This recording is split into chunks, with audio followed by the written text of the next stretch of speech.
El Paso's darkest day did not just prove to be a loss of life for 23 people. It was also a loss of innocence. The Cielo Vista Walmart mass shooting's youngest victim, just 15 years old, a student at Horizon High School. Javier Amir Rodriguez. November 11th, 2003 to August 3rd, 2019. Your presence we miss, your memory we treasure, loving you always, forgetting you never. Just 1 week into 10th grade, Javier Amir Rodriguez's life taken in an instant. In his case, one visit to the Walmart was his last.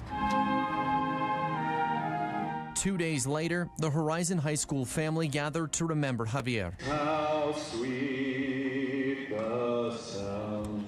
1 year later, Clint ISD Superintendent Dr. Juan Martinez and I returned to the field.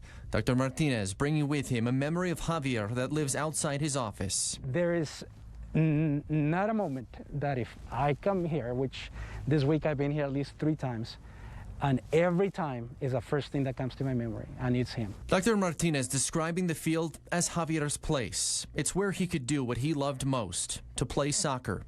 A year ago, the field so new, no games had been played on it yet. We are here to grieve with you. The first formal event was the vigil for Javier. Even when I sat on this field at the memorial. No, not our children.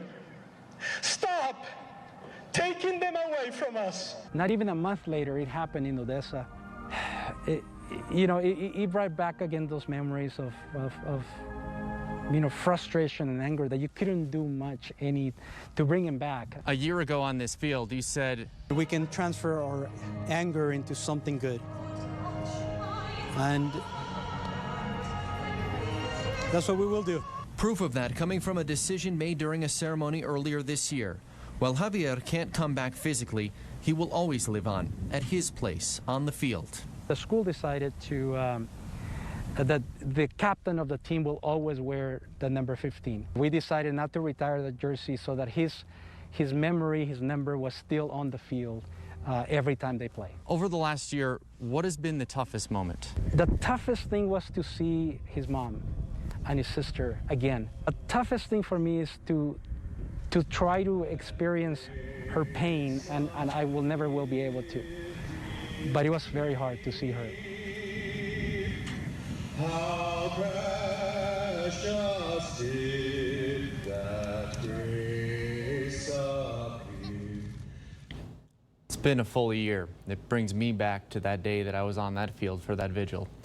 Dr. Martinez telling me on several occasions over the last year he's driven to the Cielo Vista Walmart not to buy anything, but to reflect at the Grand Candela. He says some memories bring back a smile, but others simply lead to tears.